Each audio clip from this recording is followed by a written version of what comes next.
Oh iya sahabat milenial, sebelum kita mulai, jangan lupa subscribe dan nyalakan loncengnya supaya MOP Channel bisa terus berkembang. 1, 2, 3. Alhamdulillah, semoga sahabat milenial pahalanya terus bertambah ya. Amin. Oke deh, yuk kita mulai.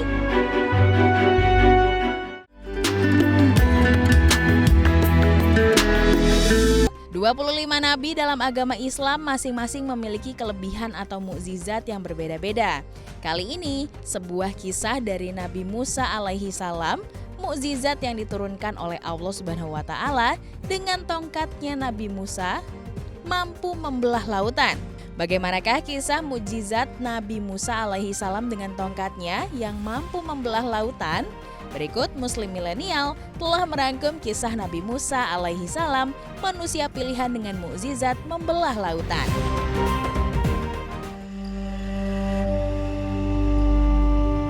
Sahabat milenial, Nabi Musa adalah putra dari Imran bin Fahis bin Lawi bin Ishak bin Ibrahim. Nabi Musa diutus oleh Allah di daerah Mesir. Saat itu di Mesir sedang dipimpin oleh seorang raja yang sangat kejam, zolim, dan mengaku sebagai Tuhan. Raja tersebut adalah Fir'aun. Perjalanan Nabi Musa menjadi seorang nabi dan hamba pilihan bukanlah suatu hal yang mudah. Sejak lahir hingga dewasa dan menjadi nabi, banyak hal yang harus dilewati beliau. Dan berikut adalah sepenggal dari kisah Nabi Musa sejak dilahirkan hingga beliau menjadi nabi, membelah lautan menyelamatkan kaumnya dari kejaran Fir'aun. Dari kaum Bani Israel.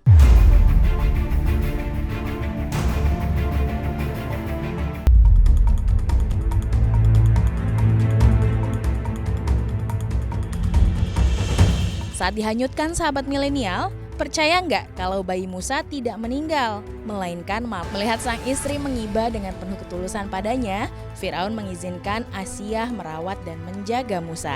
Apa yang terjadi? Sesuai janji Allah untuk mempertemukan kembali sang ibu kandung dengannya, sungguh terjadi. Bayi Musa menolak semua ibu yang hendak menyusuinya, dan datanglah ibu Musa yang sesungguhnya.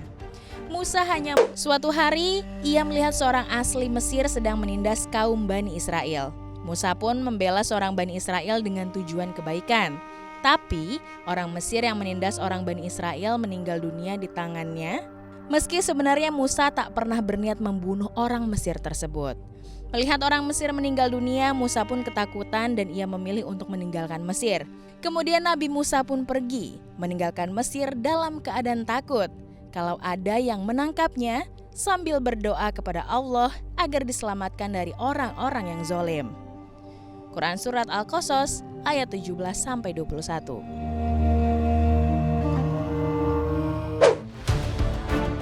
Sahabat milenial, tahu gak Nabi Musa pergi kemana?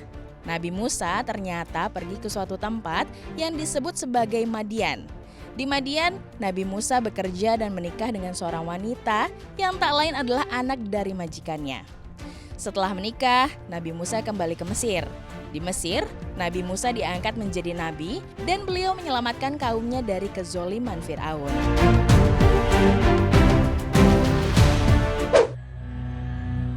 Kembalinya Nabi Musa ke Mesir, beliau pun semakin bertawakal kepada Allah dan beriman hanya kepada Allah. Nabi Musa beribadah dengan khusyuk dan mengingatkan orang-orang agar tidak menyembah berhala ataupun menyembah Fir'aun. Nabi Musa yang sangat mulia di hadapan Allah pun kemudian menerima wahyu dan menerima kitab Allah yang tak lain adalah kitab Taurat. Beliau juga memerangi setiap kezoliman yang ada di Mesir. Atas kebaikan dan kemuliaan hatinya, Musa pun diangkat menjadi nabi oleh Allah dan beliau bertugas menjadi imam serta pemimpin bagi kaum Bani Israel.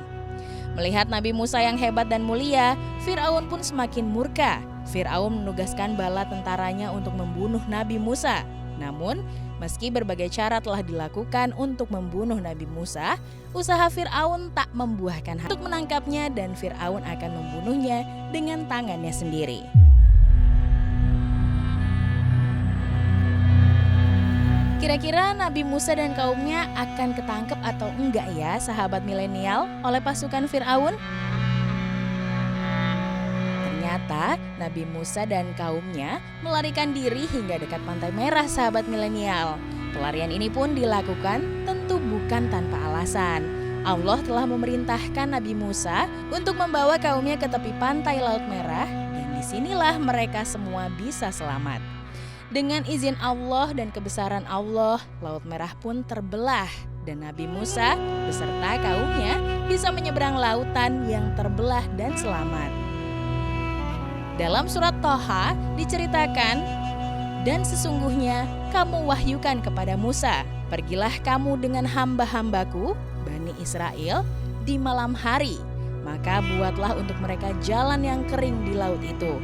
Kamu tidak perlu khawatir akan tersusul dan tidak perlu takut akan tenggelam. Quran Surat Thaha ayat 77-78. Sementara Nabi Musa dan kaum Bani Israel selamat, Fir'aun juga para bala tentaranya yang sedang melakukan pengejaran kepada Nabi Musa ditenggelamkan oleh Allah di dasar laut. Laut semula terbelah dan kering, lalu kembali dipenuhi air laut dan Fir'aun pun meninggal dunia di sini. Sahabat milenial semua, kejadian itu sudah tertuang dalam surat Thaha yang isinya, maka Fir'aun adalah bala tentaranya mengejar mereka. Lalu mereka ditutup oleh laut yang menenggelamkan mereka. Quran Surat Thaha ayat 79.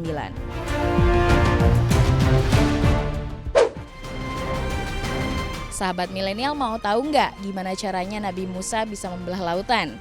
Seperti yang sudah tertuang di dalam Al-Quran, Allah memerintahkan Nabi Musa menggunakan tongkat saktinya untuk memukul lautan. Saat lautan tersebut telah dipukul, maka tersibaklah laut. Nabi Musa dan kaum Bani Israel pun menyeberangi di tengah lautan yang sudah terbelah menjadi jalan dan mereka pun selamat. Sementara Fir'aun juga para bala tentaranya yang sedang melakukan pengejaran kepada Nabi Musa ditenggelamkan oleh Allah di dasar laut pada saat mereka mencoba mengikuti jejak Nabi. Sahabat milenial tahu gak, ternyata kejadian Nabi Musa membelah lautan dengan tongkat saktinya itu sudah tertuang di dalam Al-Quran surat Asy-Syura ayat 60-68. Subhanallah, sahabat milenial, bagus banget ya kisah Nabi Musa alaihi salam yang mendapat mukjizat dari Allah Subhanahu wa taala sehingga Nabi Musa bisa membelah lautan dengan tongkat saktinya dan menyelamatkan umatnya dari Fir'aun. Sahabat milenial, gimana? Menarik banget ya pembahasan soal kisah Nabi Musa alaihi salam, manusia pilihan dengan mukjizat membelah lautan. Semoga kita dapat mengambil pelajaran bahwa setiap kali kita menghadapi cobaan atau ujian, kita diwajibkan untuk berdoa kepada Allah Subhanahu wa taala. Karena hanya Dia sebaik-baiknya penolong bagi hambanya yang senantiasa berdoa kepadanya. Amin. Sahabat milenial, terima kasih ya sudah menonton Muslim Milenial setiap hari Jumat jam 10 waktu Indonesia Barat. Tanpa bermaksud menggurui, akhirul kalam. Wassalamualaikum warahmatullahi wabarakatuh.